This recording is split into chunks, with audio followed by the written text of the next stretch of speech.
ನೋಡಿ, ಇತ್ತೀಚಿನ ದಿನಗಳಲ್ಲಿ ಶಿವಮೊಗ್ಗ ಜಿಲ್ಲೆಯಲ್ಲಿ ಕಲ್ಲು ಗಣಿಗಾರಿಕೆ ವಿರುದ್ಧ ಅಲ್ಲಿನ ಜನರು ಸಿಡಿದೇಳ್ತಾ ಇದ್ದಾರೆ. ಯಾಕಂದ್ರೆ ಕಲ್ಲು ಗಣಿಗಾರಿಕೆ ಅಷ್ಟರ ಮಟ್ಟಿಗೆ ನಡೀತಾ ಇದೆ.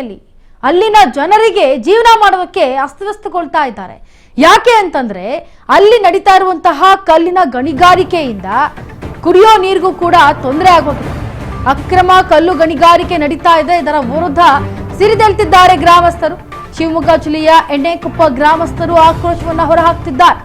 ಎಣ್ಣೆಕೊಪ್ಪ, ಬೆಲವಂತನಕೊಪ್ಪ, ತೆರವತಪ್ಪ ಗ್ರಾಮದಲ್ಲಿ ಈಗ ನಡೀತಾ ಇದೆ.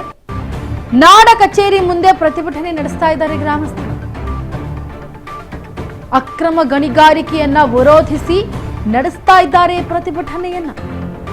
ಕೂಡಲೇ ಕಲ್ಲು ಗಣಿಗಾರಿಕೆಯನ್ನ ನಿಲ್ಲಿಸುವಂತೆ ಅಲ್ಲಿನ ಜನರು ಆಗ್ರಹವನ್ನ ಮಾಡ್ತಾ ಇದ್ದಾರೆ. ಅಕ್ರಮ ಕಲ್ಲು ಗಣಿಗಾರಿಕೆ ವಿರುದ್ಧ ಅಲ್ಲಿನ ಜನರು ಸಿಡಿದೆದ್ದಿದ್ದಾರೆ, ಅಲ್ಲಿನ ಗ್ರಾಮಸ್ಥರು ಸಿಡಿದೆದ್ದಿದ್ದಾರೆ.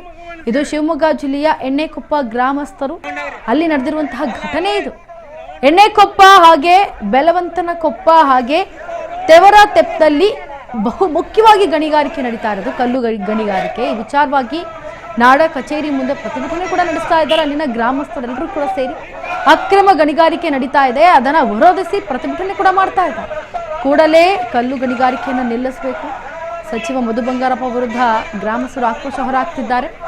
ಸೊರಬ ತಾಲೂಕು ಆವನಟ್ಟಿ ಹೋಬಳಿಯ ಗ್ರಾಮಗಳು ನಡೆಸ್ತಾ ಇದ್ದಾರೆ. ಜೊತೆಗೆ ಏನು ನಾವು ಕುಡಿಯೋ ನೀರುಗಳಿದೆ ಅದೆಲ್ಲ ಕೂಡ ಈ ಕಲ್ಲಿನ ಸ್ಫೋಟದಿಂದ, ಈ ಧೂಳಿನಿಂದ ಕುಡಿಯುವಂತಹ ನೀರು ಕೂಡ ಕುಡಿಯೋಕೆ ಆಗ್ತಾ ಇಲ್ಲ, ಕಲುಷಿತ ಆಗಿದೆ ಅನ್ನೋದು ತಿಳಿದು ಬರ್ತಾ ಇದೆ. ಹಾಗಾಗಿ ಇದನ್ನ ನಿಲ್ಲಿಸಬೇಕು ಅಂತ ಆಕ್ರೋಶವನ್ನ ಹೊರಹಾಕಿದ್ರು. ಅಡಿಕೆ ತೋಟ ಇದಾವೆ, ಗೋವಿನ ಜೋಳ ಇದೆ, ಭತ್ತದ ಫಸಲು ಇದೆ, ರೈತಾಪಿ ವರ್ಗದವರಿದ್ದಾರೆ. 4 ಜನಕ್ಕೆ ಇವತ್ತು ಸವಲತ್ತನ್ನು ಕೊಟ್ಟು ಮಾನ್ಯ ಉಸ್ತುವಾರಿ ಸಚಿವರು, ರಾಜ್ಯ ಮಂತ್ರಿಗಳು ನಾವು ಕೇಳಕ್ ಹೋದಾಗ ಕೇಳಕ್ ಹೋದಾಗ ಸಚಿವರ ಹತ್ರ ಸಚಿವರಿಗೆ ನಾವು 150-200 ಜನ ಹೋಗಿದ್ದೀವಿ. ಸಚಿವರು ಇಲ್ಲ ಸಲ್ಲದ ಆರೋಪವನ್ನು ಮಾಡಿದ್ರು ನಮ್ಮ ಮೇಲೆ. ನೀನೇವನು ನಾವು ಓಟ್ ಹಾಕಿದ್ರು ಸ್ವಾಮಿ ನಿಮ್ಗೆ. 20 ವರ್ಷದಿಂದ ಕೂಡ ನಾನು ಕಾಂಗ್ರೆಸ್ ಪಕ್ಷದಲ್ಲಿದ್ದೇನೆ. ಕಾಂಗ್ರೆಸ್ ಪಕ್ಷ ಬಿಟ್ಟು ಬೇರೆ ಓಟ್ ಹಾಕಿಲ್ಲ. ನೀವು ಇವತ್ತು ಬಂದಿರಿ ಕಾಂಗ್ರೆಸ್ ಪಕ್ಷಕ್ಕೆ. ನಾನು 20 ವರ್ಷ ನಮ್ಮ ಹಿರಿಯರು ನಿಮ್ಮ ಫ್ಯಾಮಿಲಿಯಲ್ಲೇ ದುಡಿದಿರೋರು.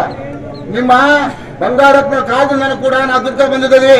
ನಾವು ಬೇರೆ ಪಕ್ಷಕ್ಕೆ ಹೋಗಿಲ್ಲ, ಬೇರೆ ವ್ಯಕ್ತಿ ಹತ್ರ ಹೋಗಿಲ್ಲ. ನಿಮ್ಮ ಹತ್ರ ಹೋಗಿದ್ದೀವಿ. ನಿಮ್ಮ ಹತ್ರ ನಮ್ಮ ಅಳಲನ್ನ ನಿಮ್ಮ ಹತ್ರ ಕೊಡ್ಕೊಳ್ಳಕ್ ಬಂದಿದ್ದೀವಿ. ನೀವು ಏನಂತ ಮಾತಾಡಿದ್ರಿ ಸ್ವಾಮಿ? ನೀನ್ಯಾವನು ಅಂತೀರಿ. ಹಂಗಾರೆ ನಾವು ಪ್ರಜೆಗಳಲ್ವಾ? ಕೇಳಕ್ ಹಕ್ಕಿಲ್ವಾ? ನಿಮ್ ಕೇಳ ಮತ್ತೆ ಯಾರು ಕೇಳ? ನೀವು ತಾಲೂಕಿನ ದಣಿಗಳು ನೀವು. ಆಮೇಲೆ ಒಂದು ಅಲ್ಲಿ ನಮ್ಮ ಊರಿಗೆ ಗೋಮಾಳ ಇದೆ, ಒಂದು 50 ಎಕರೆ ಗೋಮಾಳ ಇದೆ. ಗೋಮಾಳದಲ್ಲಿ ಇಲ್ಲಿಗಲ್ ಮನೆ ಕಟ್ಟಿದ್ದಾರೆ.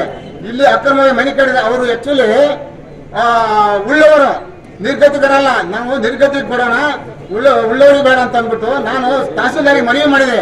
ತಹಸೀಲ್ದಾರ್ ಮನವಿ ಮಾಡಿದ ತಕ್ಷಣ ಸಾಹೇಬ್ರೆ ಅಂತಾರೆ ನನಗೆ, ಅವನ್ ಕೈಕಾಲು ಕಟ್ ಮಾಡ್ಕೊಬ್ರಿ ಅಂತಾರೆ. ಕೈಕಾಲು ಕಟ್ ಮಾಡಿದ್ರೆ ನಿಮ್ ಮನೆಗೆ ಬಂದಿದ್ದೆ ಮಾಡಬೇಕಾಗಿತ್ತು ಕೈಕಾಲು ಕಟ್ಟು.